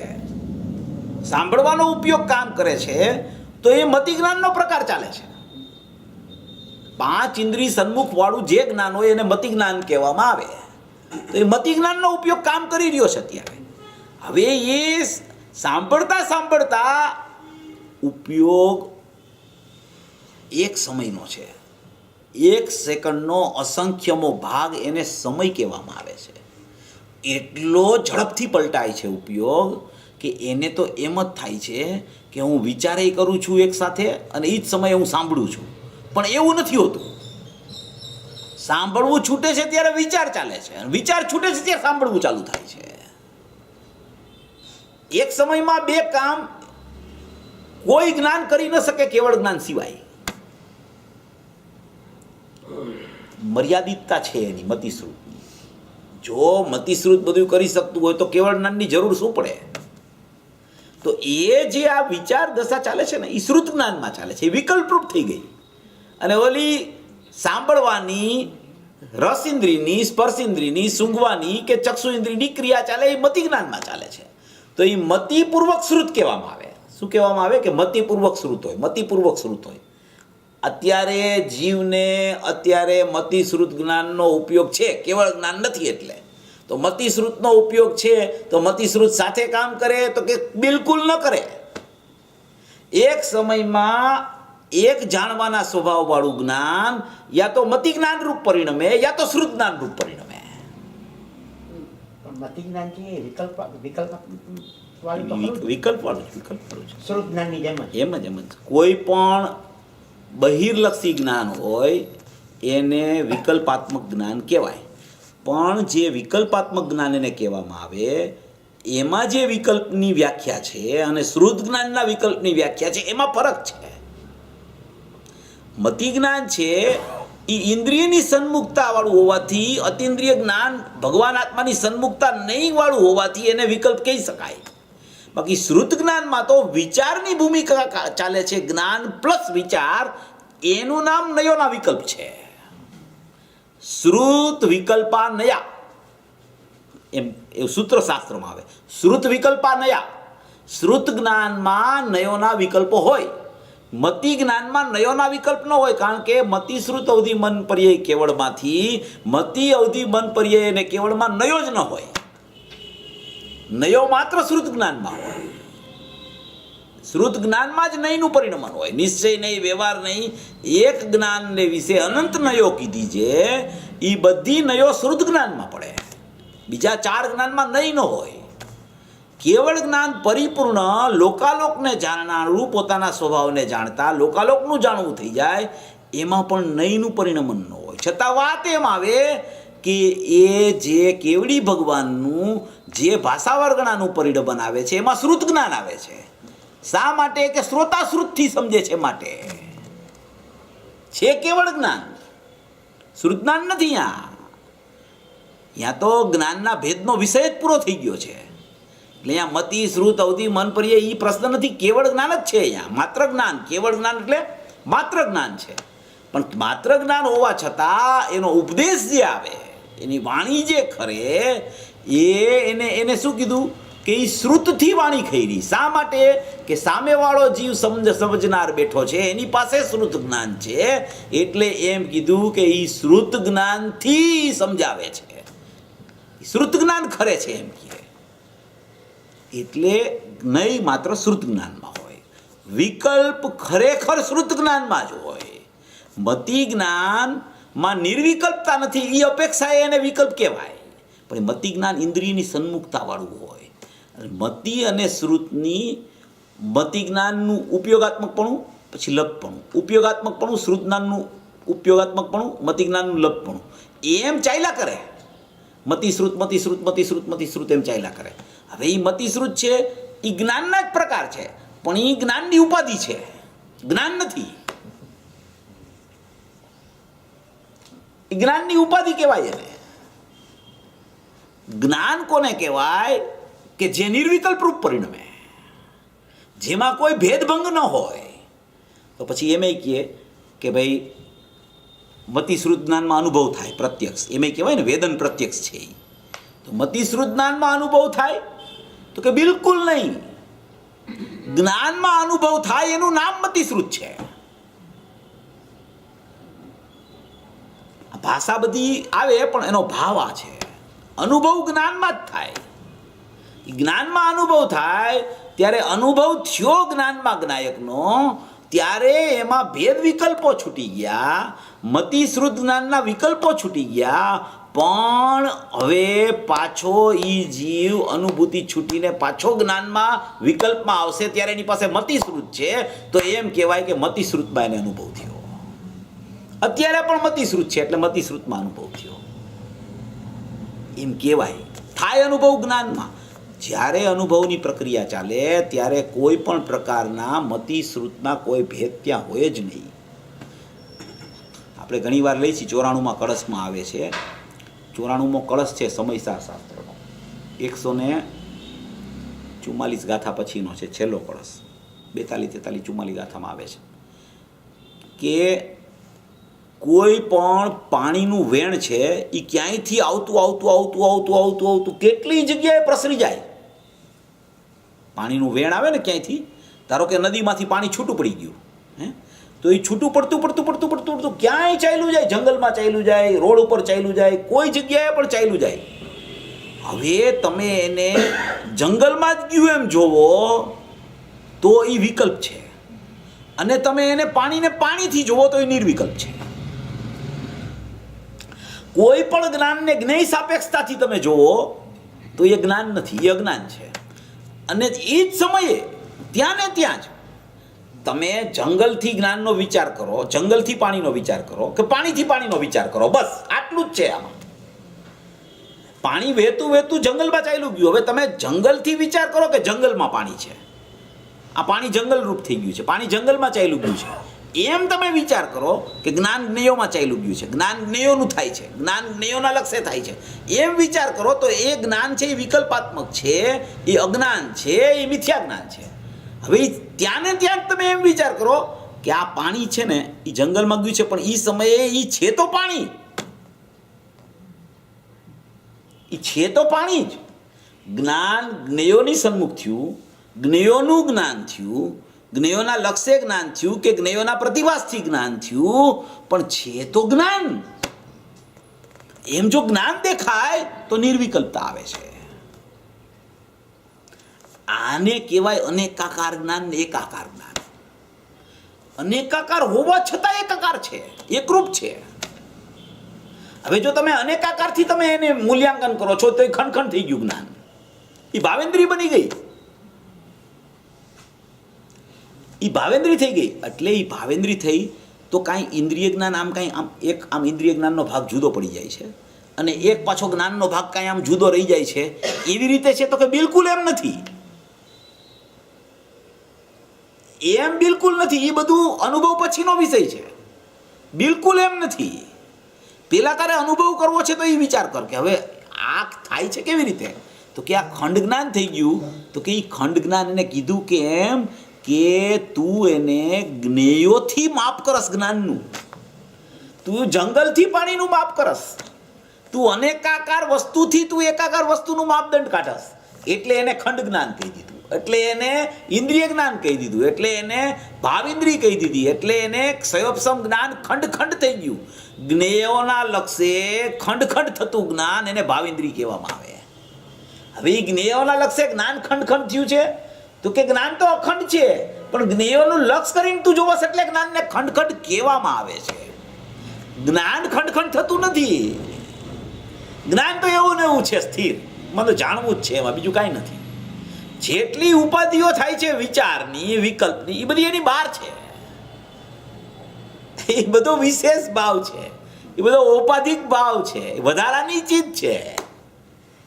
ત્યાં જ્ઞાન છે જ નહીં. એ જ્ઞાનનો વિશેષ પ્રકાર છે. એટલે અહીંયા એમ કે છે કે ઇન્દ્રિયો કે बिना ही सब पदार्थ को जानने वाला अतीन्द्रिय महापदार्थ है. ज्ञानात्मक दर्शनभूत अतीन्द्रिय महापदार्थ अचल निरालंबन सत अहेतुक स्वयं सिद्ध चैतन्यमय धातु शुद्ध है. એ ધ્રુવત્વને કારણે શુદ્ધ છે, કારણ કે એ ધ્રુવ છે એટલે શુદ્ધ છે. એમાં ખંડ કાંઈ થતો જ નથી. જે ખંડ જોવે છે એનું નામ અશુદ્ધતા છે. ત્રિકાળી દ્રવ્યમાં ગુણભેદ જેવો જોવો એનું નામ અશુદ્ધતા, અને આખા જ્ઞેયભૂત અભેદમાં પર્યાય ભેદ કરવો એનું નામ અશુદ્ધતા. આવી અપૂર્વ વાત આમાં 192 ગાથામાં આવી ગઈ છે.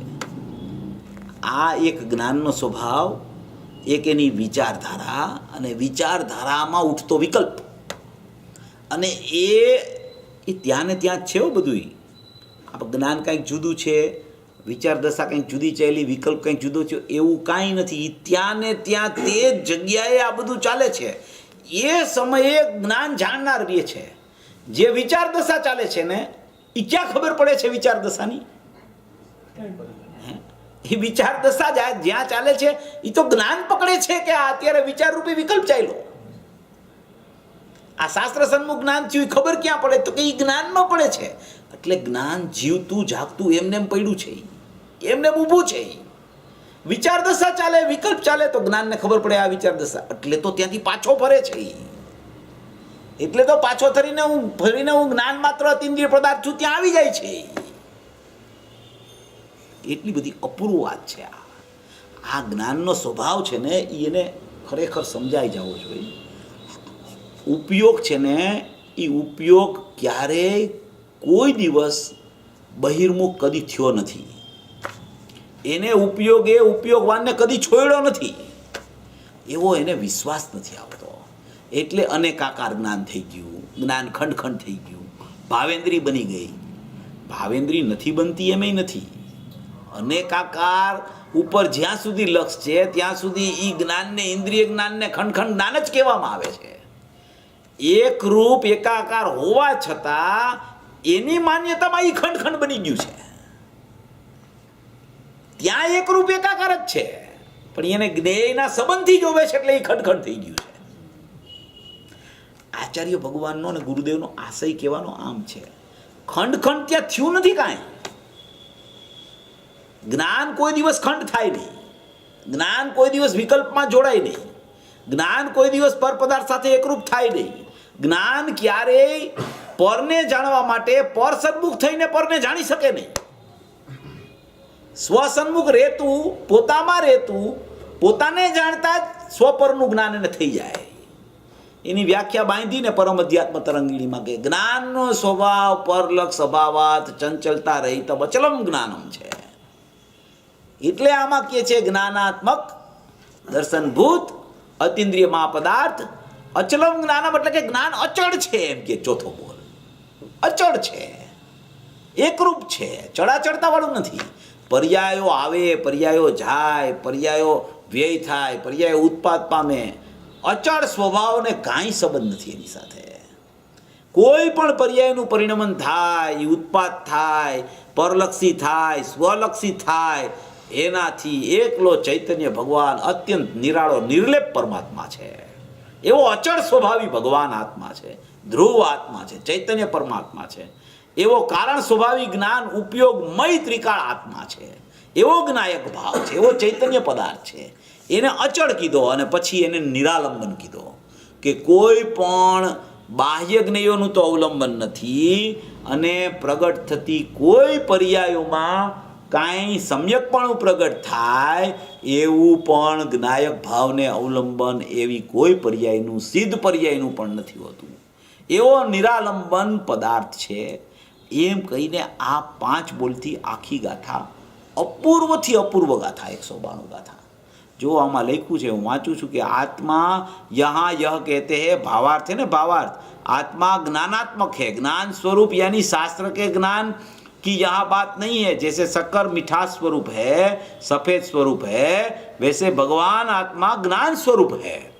आहा, ज्ञान का पूज है, ज्ञान का ढोकड़ा है, बड़ा बोरा, भले शरीर प्रमाण हो लेकिन अंदर ज्ञान का ढोकड़ा, ज्ञान गंज प्रभु है. आत्मा ज्ञान स्वरूप है, दर्शन रूप है, दर्शन स्वरूप है, उसका रूप ही दर्शन. જ્ઞાન આત્માનું રૂપ કેવું? તો કે દર્શન રૂપ છે આત્મા, દર્શન ભૂત છે, દર્શનમય છે. એક છે ને સ્વભાવ હોય છે અને એક સ્વરૂપ હોય છે. શું હોય છે? એક સ્વભાવ. ઘણીવાર સ્વભાવથી વર્ણન આવે, ઘણીવાર સ્વરૂપથી વર્ણન આવે. શબ્દો આવતા હોય ને તો એના ભાવમાં કંઈક ફરક હોય. એમને આચાર્ય ભગવાન કે ગુરુદેવના શબ્દો નથી પડતા. એક સ્વભાવ શબ્દ આવે, એક સ્વરૂપ શબ્દ આવે. તો સ્વભાવ એટલે શું? કે અનંત ગુણાત્મક આખો અખંડ એનો એક સ્વભાવ છે. કેવો? અનંત ગુણાત્મક અખંડ એનો એક સ્વભાવ. ભાવ જ્યાં આવે ને ત્યાં ગુણ હોય, અને સ્વભાવ એટલે કે પોતાનો ભાવ, એટલે પોતાનો અનંત ગુણાત્મક ભાવ, એને સ્વભાવ કહેવાય. એ સ્વભાવ છે. તો એ અનંત ગુણાત્મક ભાવને સ્વભાવ કીધો. અને પછી એમ કે સ્વરૂપ, તો કે એ સ્વનું રૂપ, કે સ્વરૂપ ભાવ. સ્વરૂપ ભાવ કેવો હોય? સ્વભાવ છે એ તો અનંત ગુણાત્મક કીધો. તો કે સ્વરૂપ, સ્વરૂપ, સ્વરૂપ. તો સ્વરૂપમાં એક તો ત્રિકાળ દ્રવ્ય ક્ષેત્ર કાળ ભાવની અખંડતા પણ સ્વરૂપ કહેવાય. ત્રિકાળ દ્રવ્ય, એના ત્રિકાળ ક્ષેત્ર એટલે કે ત્રિકાળ દ્રવ્ય એટલે વર્તમાન નિર્વિકલ્પ સ્વભાવ, એનું અસંખ્ય પ્રદેશી ક્ષેત્ર સ્વભાવ, એનો અનાદિ અનંત ત્રિકાળ કાળ સ્વભાવ, અને એનો એક અનંત ગુણાત્મક ભાવ. એ ચારેય દ્રવ્ય ક્ષેત્ર કાળ ભાવથી અખંડિત તમે જોવો તો એને સ્વરૂપ કહેવાય. અનંત ગુણાત્મકને સ્વભાવ કહેવાય. અને દ્રવ્ય ક્ષેત્ર કાળ ભાવથી એને અખંડિત જોવો તો એને સ્વરૂપ કહેવાય.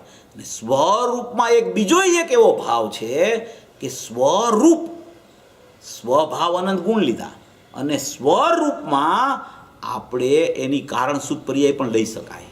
એ સ્વરૂપે છે, સ્વરૂપ છે, એ કારણસૂત્ર પર્યાય છે. સ્વરૂપ, સ્વભાવ છે એ અનંત ગુણાત્મક છે, અને સ્વરૂપ છે એ કારણસૂત્ર પર્યાય રૂપ છે. એ પોતાનું રૂપ છે.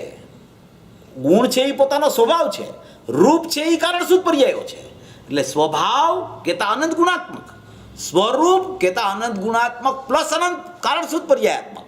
એમ સ્વભાવ અને સ્વરૂપ એવો આખો અખંડ આત્મા છે. એમ અહીંયા કહેવા માંગે છે કે તારો સ્વભાવ અને તારું સ્વરૂપ ત્રિકાળ અનાદિ અનંત આવું ને આવું, આવું ને આવું, એવું ને એવું, એવું ને એવું, એવું ને એવું પડ્યું છે.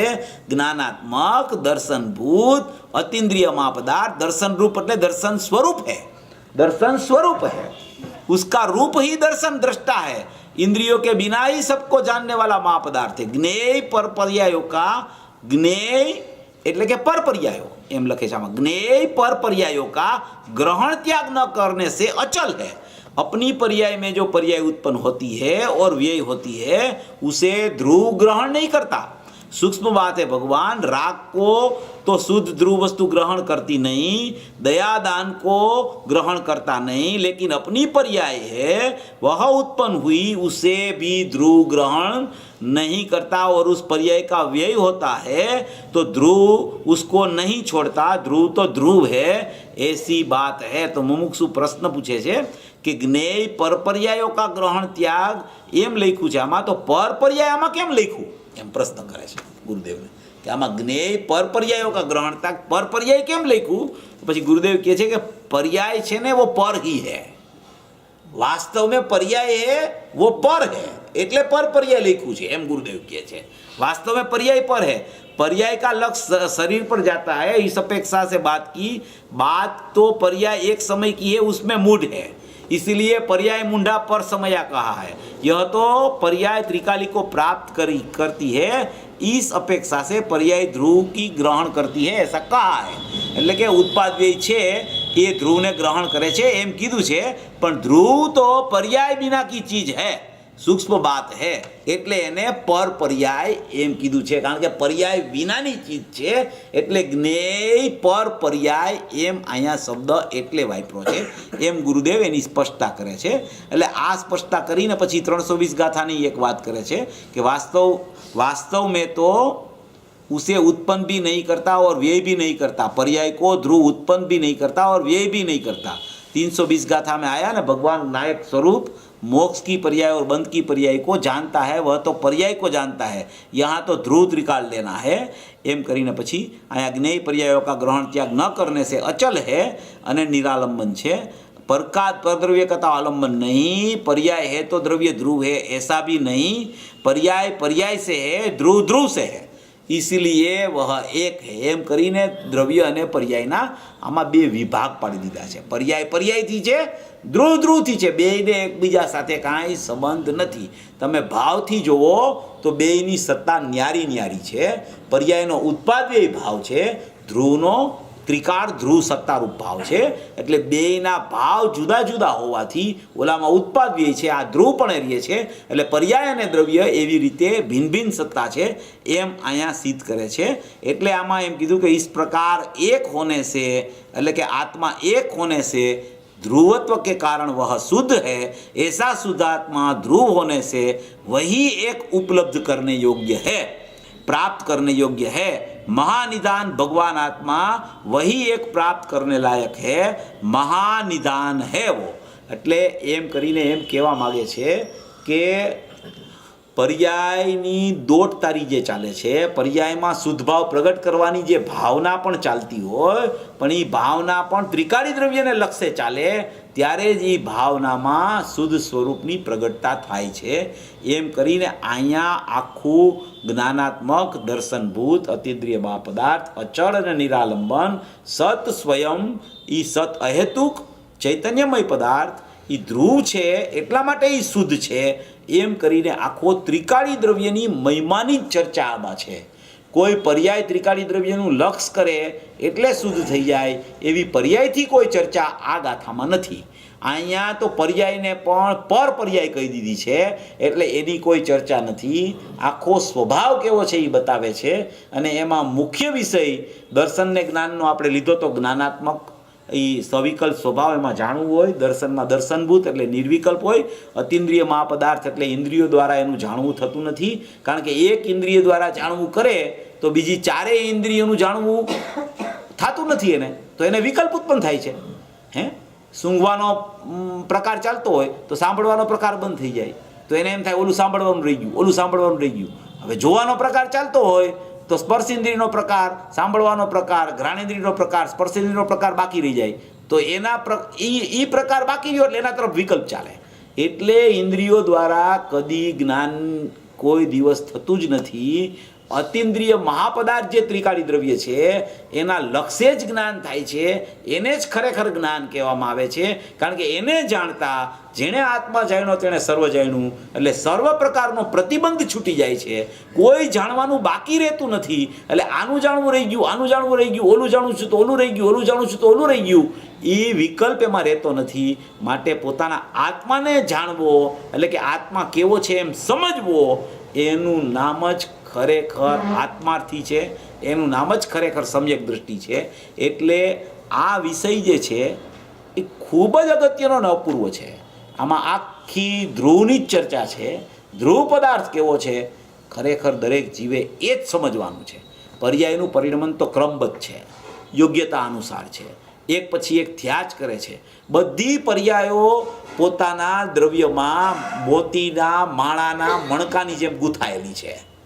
દોરો છે એ દ્રવ્ય છે, મણકા છે એ પર્યાયો છે. એક પછી એક, એક પછી એક, એક પછી એક, એક પછી એક જેનો ક્રમ આવે છે એ પ્રગટ થાય છે અને વ્યય થાય છે, પ્રગટ થાય છે અને વ્યય થાય છે. દોરો એવો ને એવો રહે છે ધ્રુવ. પર્યાયો પલટા કરે છે, સમયે સમયે સમયે સમયે પર્યાયો પલટા કરે છે. પછી એમાં અર્થ પર્યાય લ્યો એટલે કે જ્ઞાન દર્શનની અનંત ગુણની, અથવા તો વ્યંજન પર્યાય લ્યો આકાર આદિની, મનુષ્ય આદિના આકારની, કે કોઈ પણ પર્યાય તમે લ્યો અર્થ કે વ્યંજન, એનો પરિણમન સ્વભાવ છે અને એનો ક્રમબદ્ધ સ્વભાવ છે. વ્યંજન પર્યાયો પણ ક્રમબદ્ધ છે, અર્થ પર્યાયો પણ ક્રમબદ્ધ છે. કોઈ પર્યાયોને ફેરવવા માટે કોઈ સમર્થ નથી. અનાદિકાળથી અનંતકાળ સુધીની પર્યાયો પ્રતિનિશ્ચિતપણે પોતાના દ્રવ્યમાં પારિણામિક ભાવે શક્તિરૂપ યોગ્યતા લઈને અંદરમાં વિદ્યમાન છે. કોઈ પર્યાયને આગા પાછી કોઈ કરી શકતું નથી. માત્ર એનું પુરુષાર્થ એની પાસે એટલો બચી ગયો છે કે એ હું ધ્રુવ ત્રિકાળી ચૈતન્ય પરમાત્મા છું, એ અંદરમાં કેવો છે એનું જાણવું એ પુરુષાર્થપૂર્વક કરે તો પર્યાયનો ક્રમ જ શુદ્ધતાનો આવી જાય છે. એ શુદ્ધતાના ક્રમમાં ગોઠવાયેલી છે એવી શુદ્ધતા પ્રગટ થઈ જાય છે. એ આગી પાછી કાંઈ થતી નથી, એનો ક્રમ કાંઈ ફરતો નથી. એ પુરુષાર્થ કરે માટે શુદ્ધ પર્યાય થઈ જાય એવું નથી. ગમે તેટલો પુરુષાર્થ જીવ કરે તો પણ જ્યાં સુધી 5 સમવાય રૂપ પરિણમન એક સાથે પ્રગટ ન થાય, કાળલબ્ધિ જ્યાં સુધી આવે નહીં પર્યાયની, ત્યાં સુધી એના પુરુષાર્થથી પણ એ કાર્ય સિદ્ધિ થતી નથી. અને કાર્ય સિદ્ધિ ઉપર મદાર રાખીને બેસી દઈએ કે ક્રમબદ્ધમાં આવવાનું હશે આમ આવશે, અને પુરુષાર્થ પોતાના સ્વભાવને જાણવાનો ન કરે તો એની કાળલબ્ધિ કોઈ દી પાકતી નથી. બે વાત બે જગ્યાએ યથાર્થ છે.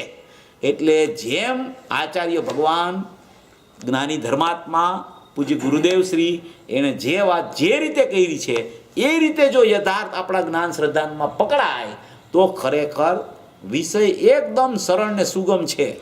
એમાં કાંઈ થયું જ નથી પોતાના ત્રિકાળી દ્રવ્યોમાં. ભલે અનંત પરાવર્તન થઈ ગયા, દ્રવ્ય ક્ષેત્ર કાળ ભવને ભાવમાં અનંતવારી ફરી આવ્યો, છતાં પોતાનું શુદ્ધ ચૈતન્ય તત્વ છે એમાં કાંઈ આંચ આવી નથી. એવું ને એવું બચી ગયું છે.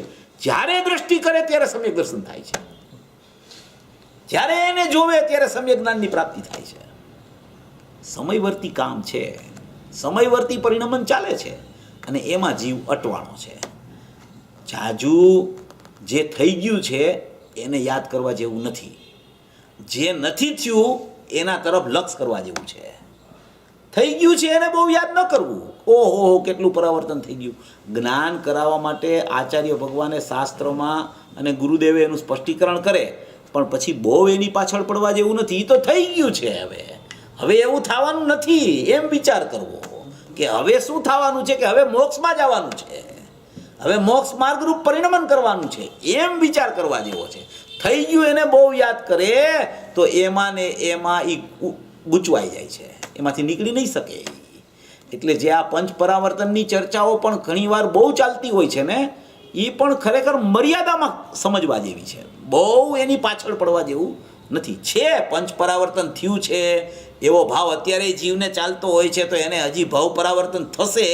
પણ હવે આ ગુરુદેવ મળ્યા, આવી અદ્ભુત ત્રિકાળી દ્રવ્યની સ્પષ્ટતાની ચર્ચા આવી ગઈ આપણી પાસે, પછી તો આપણે એને જ ઘૂંટવા જેવું છે. 12 અંગનો સાર ભરેલો છે એમાં. એવી પોતાના સ્વરૂપની અને પોતાના સ્વભાવની યથાર્થ સમજણ કરી અને સર્વભવી જીવ મોક્ષ માર્ગરૂપ પરિણમે એવી મંગલ ભાવના.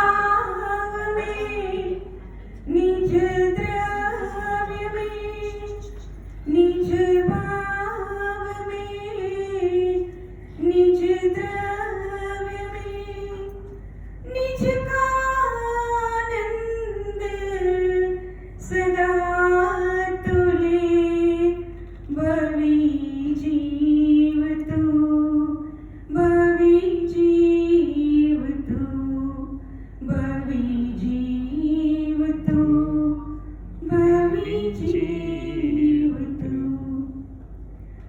तेरा दुख तो क्षण मात्र का तेरा दुख तो क्षण मात्र का तेरा ध्रुव तो है अनादि का तेरा ध्रुव तो परिपूर्ण है ध्रुव की श्रद्धा कर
ध्यान का ध्येय तो ही है, तेरी श्रद्धा का श्रद्धेय तो, प्रकृति में जब पाएगा तो भवी जीव तो, भवी जीव तो, भवी जीव तो, भवी जीव तो।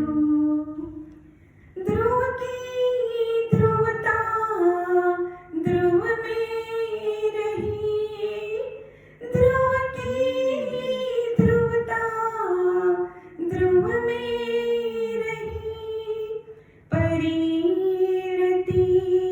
है निर्मल वही, निर्मलता निज द्रव्य की, अपने से परिपूर्ण तू, भवी जीव तू, भवी जीव तू, भवी जीव तू, भवी जीव तू। निज भाव में निज द्रव्य में निज का आनंद सदा तूने, भवी जीव तू, भवी जीव तू, भवी जीव तू, भवी जीव तू। जय जिनेंद्र। ज्ञान की ज्योति तू ही जगाती, ज्ञान की ज्योति तू ही जगाती, भक्तों को भगवान तू ही बनाती, भक्तों को भगवान तू ही बनाती। तुझको नमन है, तुझको नमन है, तेरो नाम धन्य है। माझी नवाणी तेरो नाम, सारे जग में धन्य है। अरिहंत भाषित जिनवाणी प्यारी, अरिहंत भाषित जिनवाणी प्यारी, गणधर की ओर मुनियों ने दारी, गणधर की ओर मुनियों ने दारी, जीवन की नैया को तू तारती माँ, तेरो नाम धन्य है। माझी नवाणी तेरो नाम, सारे जग में धन्य है।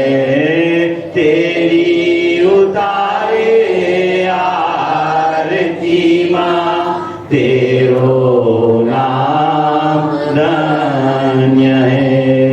तेरे श्रवण से महिमा समाई, तेरे श्रवण से महिमा समाई, चैतन्य चैतन्य की ध्वनि आई, चैतन्य चैतन्य की ध्वनि आई, संतों के हृदय को स्पर्श करते, संतों के हृदय को स्पर्श करते, तेरे गुंजाते छंद है। माझी नवाणी तेरो नाम, सारे जग में धन्य है। तेरी उतारे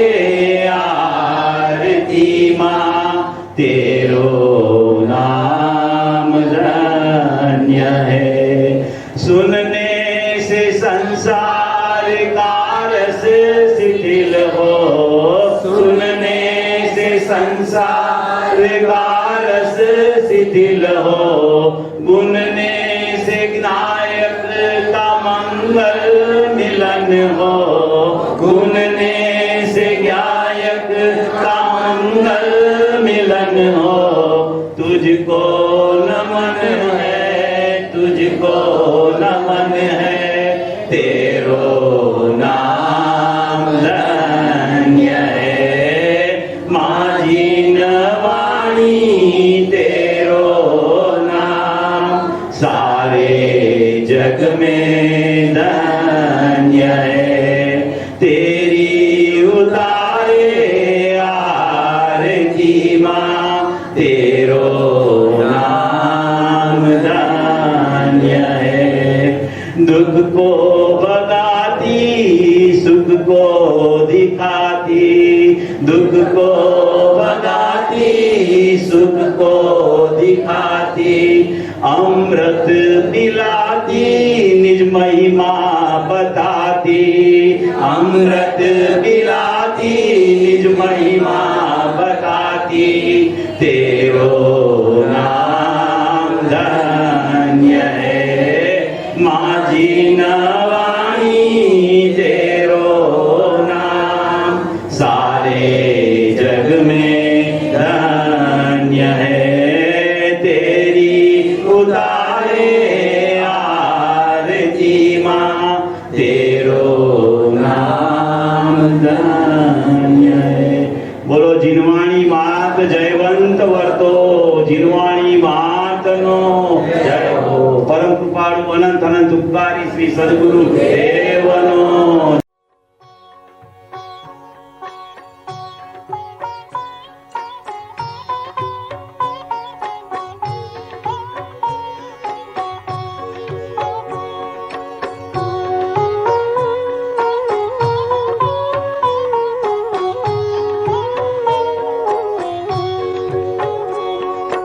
अपूर्व अवसर एवो क्यारे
ભવ મોક્ષે પણ શુદ્ધ વર્તે સમભાવજો. અપૂર્વ અવસર એવો ક્યારે આવશે?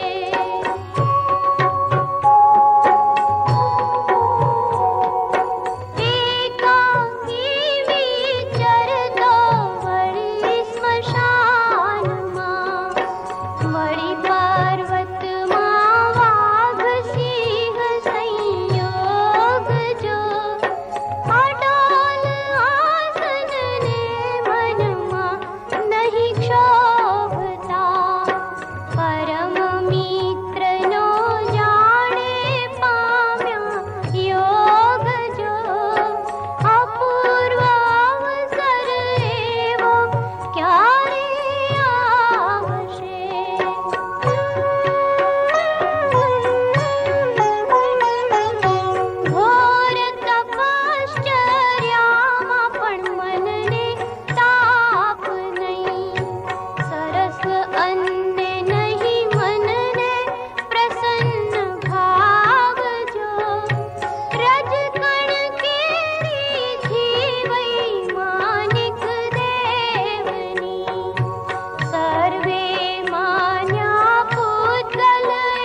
आत्मज्ञान में ही आत्मा की सिद्धि और प्रसिद्धि है। आत्मज्ञान में ही भिन्न रूप विश्व की भी सिद्धि है। आत्मज्ञान ही बस ज्ञान है।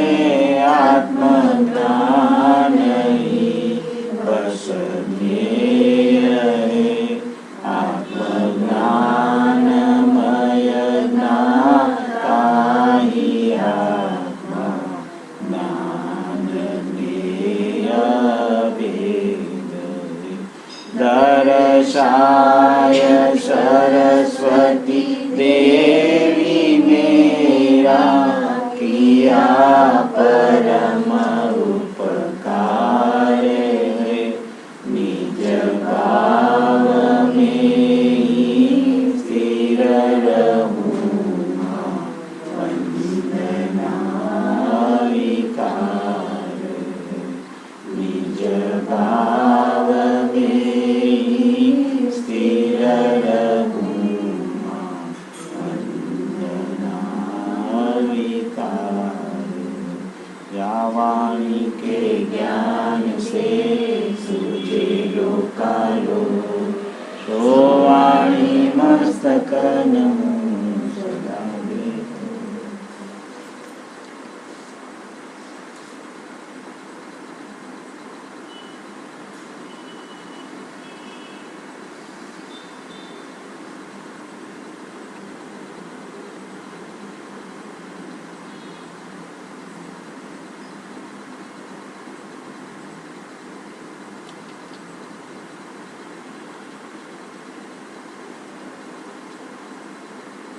महाविदेह क्षेत्रे विराजमान साक्षात दिव्य ध्वनिदाता श्री सिमंदर भगवान कलिकाળ સર્વજ્ઞ એવા ભરત ક્ષેત્રના મહાસમર્થ આચાર્ય કુંદકુંદ આચાર્ય દેવનો જય હો।